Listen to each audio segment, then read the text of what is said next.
Shalom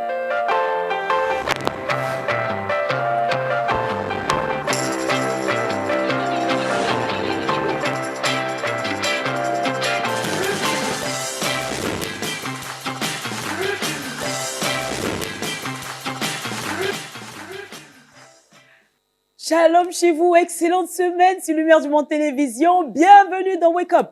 Nouvelle semaine, nouvelle énergie. Vraiment, c'est avec la joie que nous entrons chez vous par le biais de votre écran. Et puis, nous espérons que cette semaine-là sera excellente. Elles sont là, ils sont là. Aujourd'hui, c'est lundi, on va parler santé, mais elles sont là pour donner aussi des petites astuces, de la culture. Elles se sont Rebecca. Bonjour Rebecca. Bonjour Priska, bonjour à tous nos amis de Wake Up. Et puis, il y a Kate aussi qui est là. Shalom, Priska, et shalom à tout le monde. Soyez bénis, et puis vous êtes toutes belles. Et puis, vous savez, on est en fin de saison, c'est les vacances. Les enfants, les parents, vraiment, on fait l'excès, un peu comme vers Noël, là. Et puis, aujourd'hui, il est dans son rôle, non pas de nutritionniste, mais de coach. C'est notre frère Axel Oiseau. Bonjour Axel. Bonjour Priska. Comment vas-tu? Je vais très bien, je vais très bien. Moi, ça se voit. Mais bon, on va laisser cette partie-là. On va aller à l'essentiel avec la parole du Seigneur. Vous le savez, cette émission ne peut démarrer sans la bénédiction de notre Père à travers notre papa qui est là. Bonjour, pasteur. Bonjour, sœur Priska. Belle chemise. Merci. Non, papa rayonne. J'aime ça. Ça, c'est les bons lundis. Ça veut dire que la semaine va bien débuter. Vraiment. Installez-vous confortablement. On part pour méditons ensemble.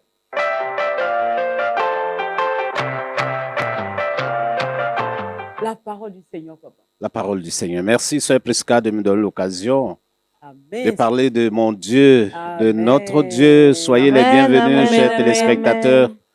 Comme notre sœur bien-aimée l'a annoncé tout à l'heure, nous sommes de plein pied dans les vacances.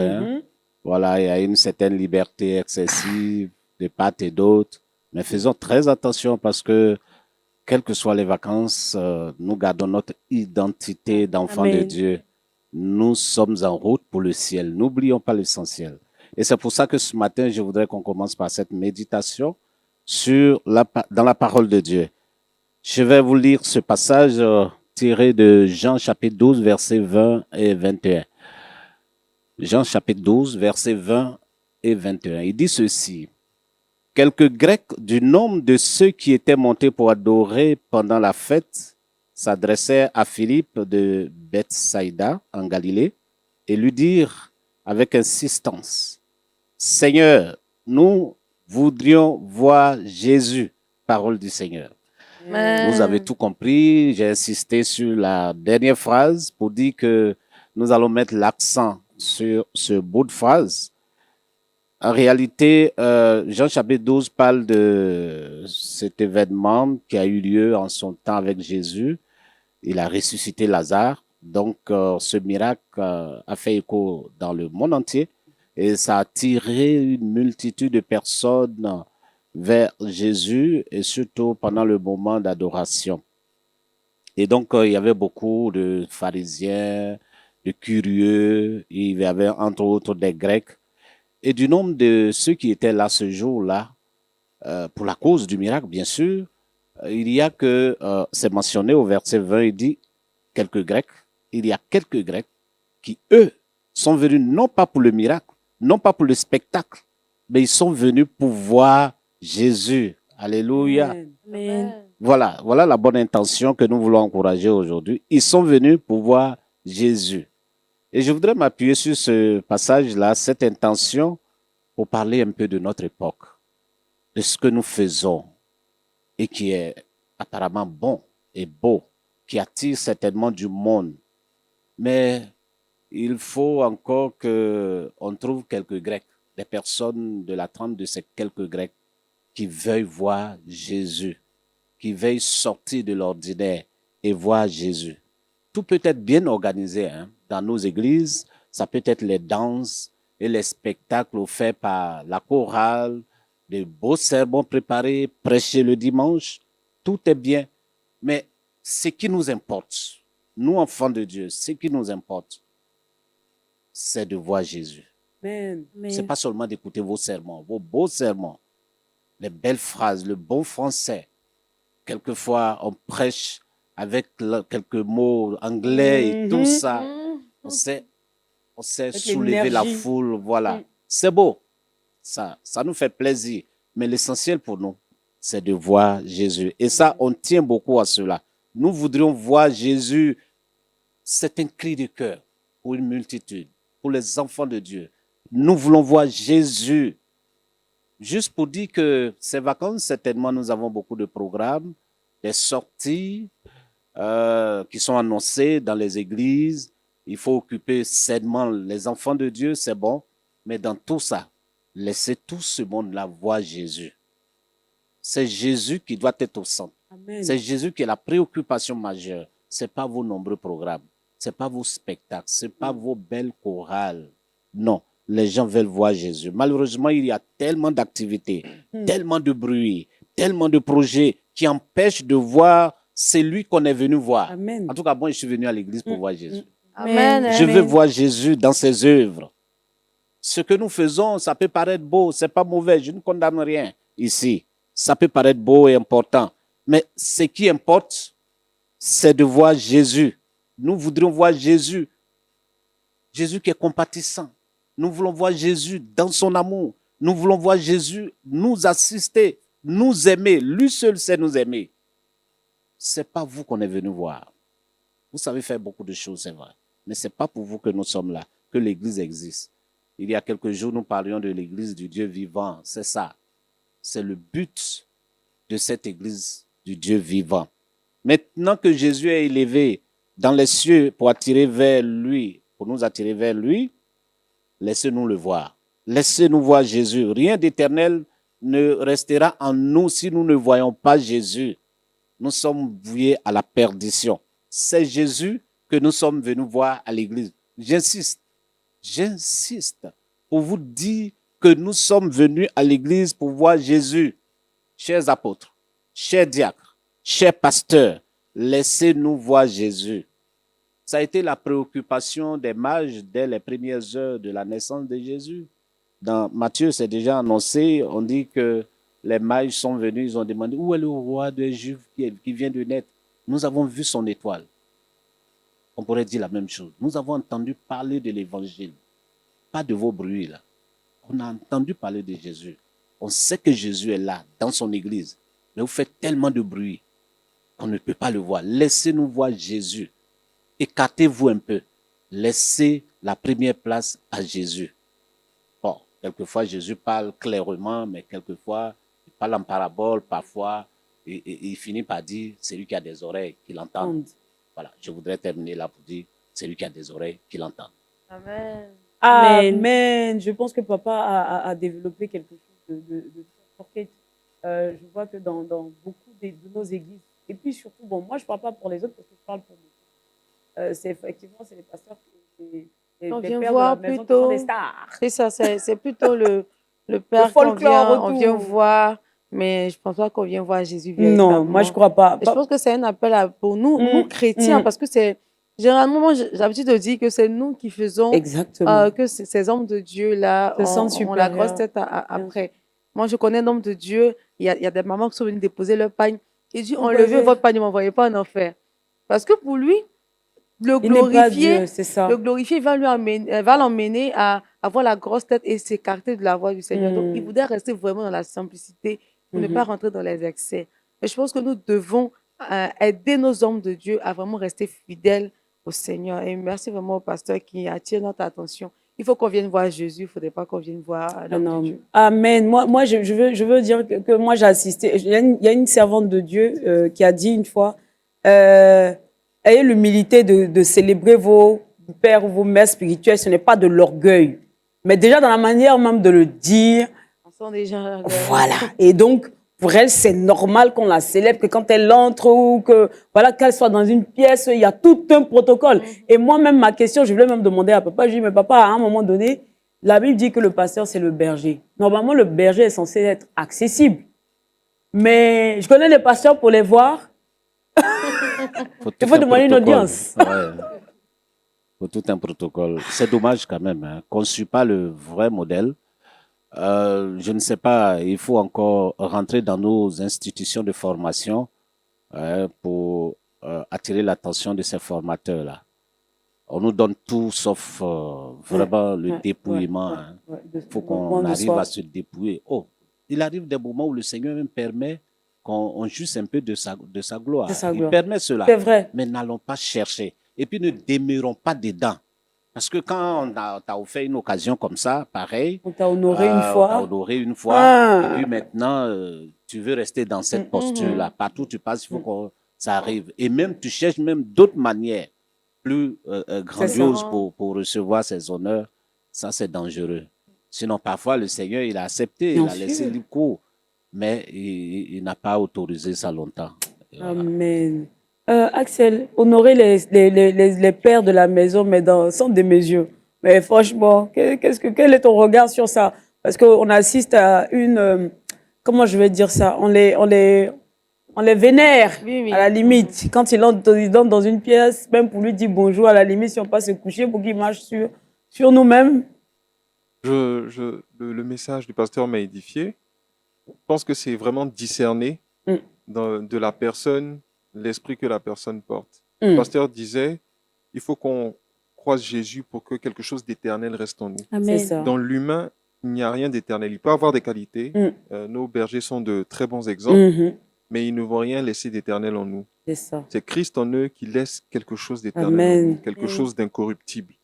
Donc, honorer doit être, je pense, dans l'intention, nourri par l'envie de... C'est ça. C'est un canal de Jésus. C'est ça. Et c'est ça que je veux honorer chez lui. Il a payé le prix pour que le message du Christ passe par lui. Donc, c'est ça que j'honore. Mais que ça n'aille pas au-delà d'honorer la personne. Et comme nous aussi, être dans son parcours vers le Christ. Amen. Rebecca, tu as jeté le pain pour que je passe. Et madame, je suis vue dans plus de 50 pays dans le monde. Hein. Est-ce que tu vas jeter le pain? Je suis aussi vue, hein, n'est-ce pas? Comme Kate, hein. On est tous vus. On veut glorifier Jésus, c'est tout. C'est ça.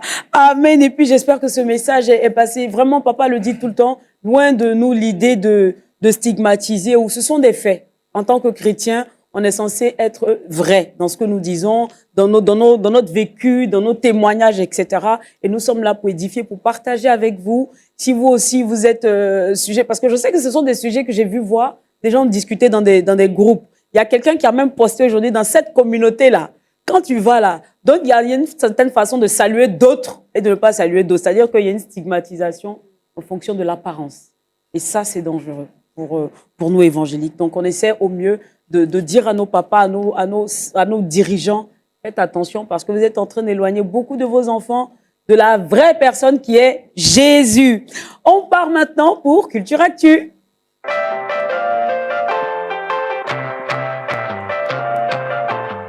Alors, Kate, Nos larmes, nos cris, c'est un ouvrage qui est sorti il n'y a pas très longtemps. Il n'y a pas très longtemps, cet ouvrage est sorti en 2023. Et donc, cet ouvrage-là a été écrit par le pasteur Carlos Payan. Il est fondateur de l'association Paris Tout est possible. Amen. Donc, c'est une collaboration qui s'est faite avec le journaliste Paul Holo. Donc, dans cet ouvrage-là, il tente à répondre à des questions. Et surtout, Nos cris, nos larmes a été publié aux éditions première partie. Ça met en lumière quoi? Ça met en lumière nos douleurs, nos tristesses, tout ce que nous avons comme blessures que nous avons enfouies en nous. Et ça nous apprend sur nous-mêmes avec notre marche avec le Seigneur. C'est-à-dire comment vivre avec ces défis-là, nos cris, nos douleurs dans notre marche chrétienne. Comment est-ce que nous devons nous comporter? Et donc, c'est un ouvrage que moi, j'apprécie particulièrement. Et dans cet ouvrage-là, vous allez voir qu'il est scindé en deux parties. Il y a la première partie où il est question de repentance, de sanctification, mais surtout comment Christ nous invite à faire face à nos souffrances et qui sont liées à l'abus, à la mort, à la stigmatisation, un peu partout autour de nous. Comment le Seigneur nous invite à faire face à ces choses-là. Et dans la deuxième partie, ce sont des témoignages de ces personnes qui ont traversé des moments difficiles et qui ont pu sortir la tête de l'eau par la parole de Dieu. Ils viennent là édifier. C'est vrai, on lit beaucoup la Bible, mais les témoignages... C'est très puissant, les témoignages. sont puissants parce que tu sais qu'une personne est passée par telle situation. Ça peut débloquer la foi de quelqu'un, bien sûr. Et qu'elle a pu sortir. Donc, tu te dis que c'est vrai, ma situation est peut-être aussi difficile. Il y a encore de l'espoir. Mais son témoignage te fortifie. Donc, dans cette dernière partie, vraiment, ce sont des témoignages qui viennent nous fortifier pour dire, c'est vrai, on a nos cris, on a nos larmes, mais avec la parole de Dieu, on peut s'en sortir. Si d'autres ont pu le faire, c'est qu'également, nous qui sommes dans cette situation, nous pouvons également sortir la tête. Alors, c'est un ouvrage sur les vacances. Alors, c'est un ouvrage que moi, je vous invite à lire. Peut-être que tout au long de l'année scolaire, on tend également, quand on dit les vacances, on tend déjà vers à la fin de l'année, tout ça. Donc, on commence à faire son bilan. Et peut-être qu'on a des cris que nous avons gardés au fond de nous. On a des larmes qu'on ne devait pas forcément devant des personnes tout autour, mais à l'intérieur, le cœur pleure. Et je vous invite à lire cet ouvrage-là pour que véritablement la parole de Dieu puisse nous aider à sortir de ces difficultés. Donc voilà nos cris, nos larmes. Amen. Je crois que tes mots m'ont donné envie de lire ce... Parce que franchement, la partie des témoignages, je pense que nos pères nous disent souvent de témoigner de ce que Dieu fait pour nous. Des fois, on a peur parce qu'on se dit, si elle témoigne le sorcier du village, va voir. ça, on n'entend pas, c'est faux. En général, on dit aux frères ou à la soeur de témoigner. Papa, il ne peut pas témoigner parce que les sorciers vont entendre que Jésus a fait quelque chose. Au-delà des sorciers, même, on a peur même des frères de l'église. Oui. Que tu t'es... Je sais qui témoigne. Que le Seigneur délivre cette mentalité-là. Le témoignage de Prisca a été très inspirant, que j'ai lu l'année passée. Et ça m'a fait du bien quand je suis arrivé. Amen. Ça m'a fait du bien. J'étais pressé de venir pour vraiment me rapprocher du témoignage. Amen. Gloire à Jésus. Témoignons. Bon, c'est vrai qu'il y a des témoignages qui sont difficiles. Il faut des prières avant de venir parler.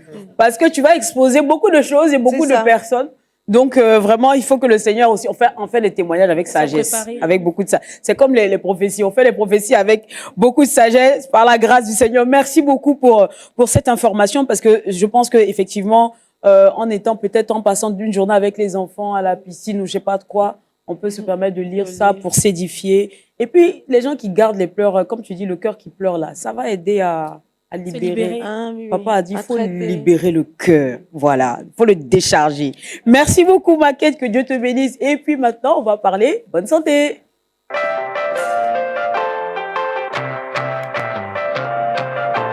Alors, aujourd'hui, Axel n'est pas là en tant que nutritionniste. Il est venu pour nous donner conseil de coach. Voilà, je parle en ivoirien.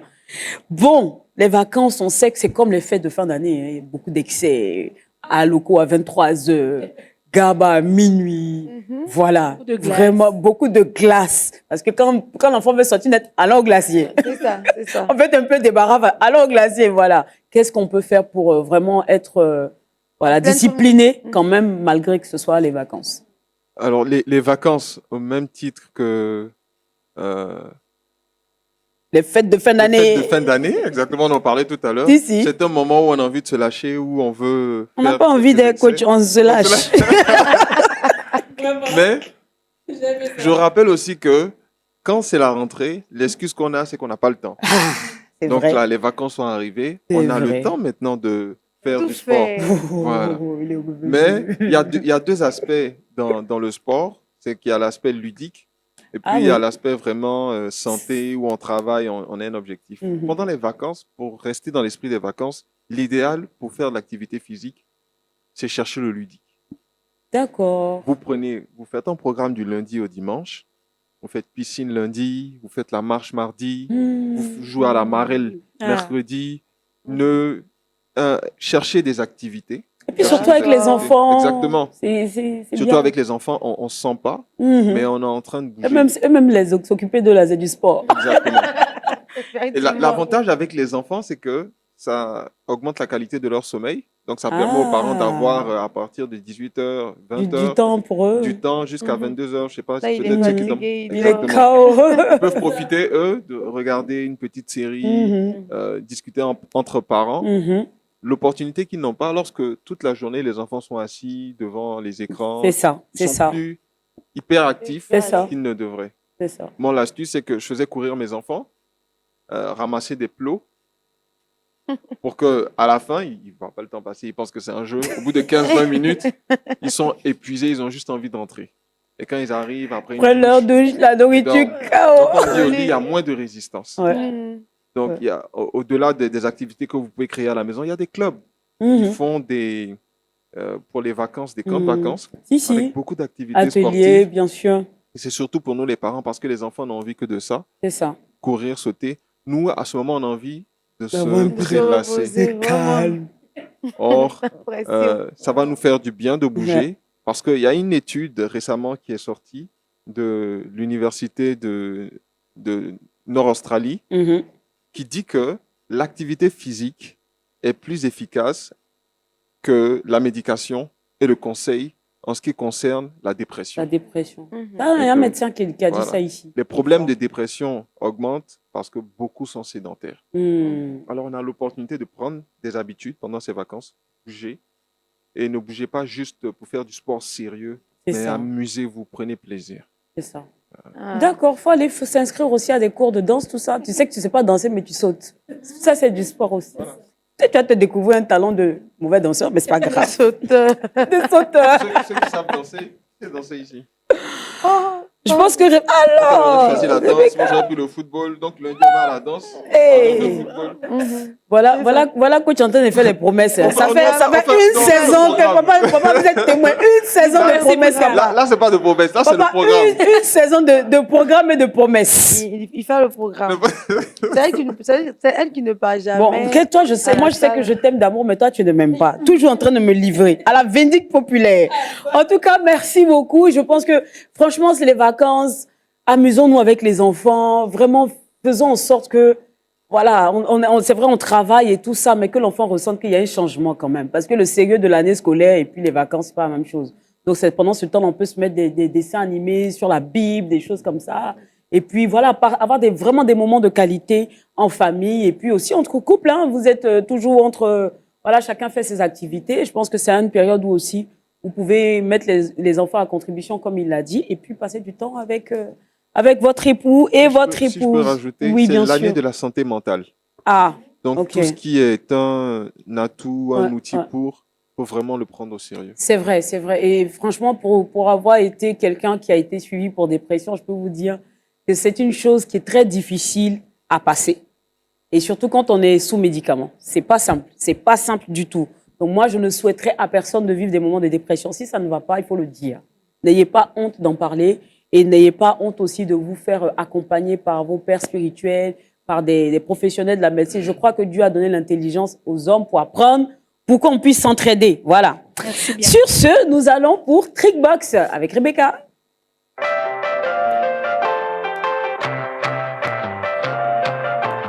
Alors, la dame, s'il veut utiliser la pomme de terre pour faire le ménage, en tout cas, ce n'est pas ma pomme que moi, je vais prendre faire mes frites. Les frites. Donc, explique-nous.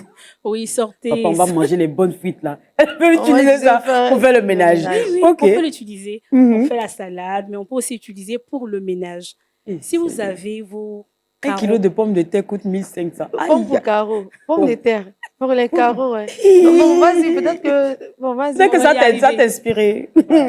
Et puis elle est sérieuse, hein? Sérieuse. Et donc, je disais que, est-ce que vous saviez que c'est bien de faire le ménage avec les pommes de terre? La pomme de terre est un très bon détergent naturel. Pour les... La dame a quoi? Pour les carreaux. J'ai mal au cœur, en fait. Vous coupez votre pomme de terre en deux, vous nettoyez, frottez comme ça sur le sol et vous passez un chiffon humide. Vous aurez vos carreaux très, très propres. Si vous avez des vitres, si vous avez des baies vitrées à la maison, c'est aussi très bon pour les vitres. Vous passez la même étape que pour le carreau. Passez la pomme de terre. Vous rincez. Me regarde, j'aime bien ça. Vous rincez vous rincez avec de l'eau et puis à l'aide d'un chiffon, excusez-moi, sec. Vous passez. Vous pourrez aussi l'utiliser pour faire briller la vaisselle. J'en avais parlé une fois dans Trickbox pour les verres. Je reviens là-dessus.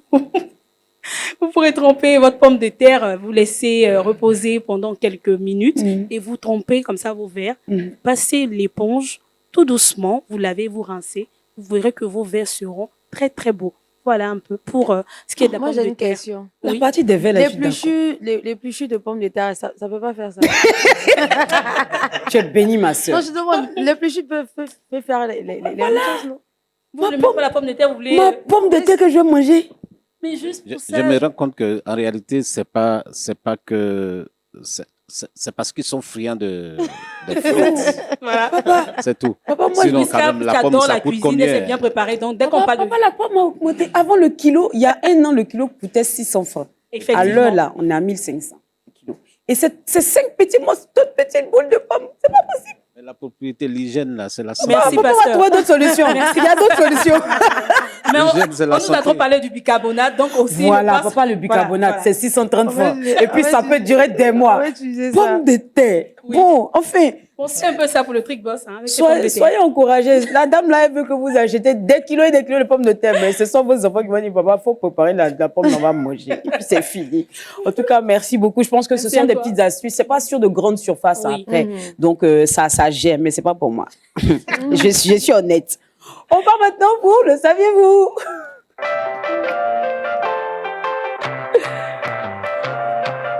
Alors, Maquette, on parle cette semaine des noms tendances 2023. Effectivement, on avait déjà commencé. Aujourd'hui, nous allons également en parler. Alors, à défaut d'appeler votre fille Tigresse, appelez-la plutôt Ambre. Ambre qui signifie vie longtemps.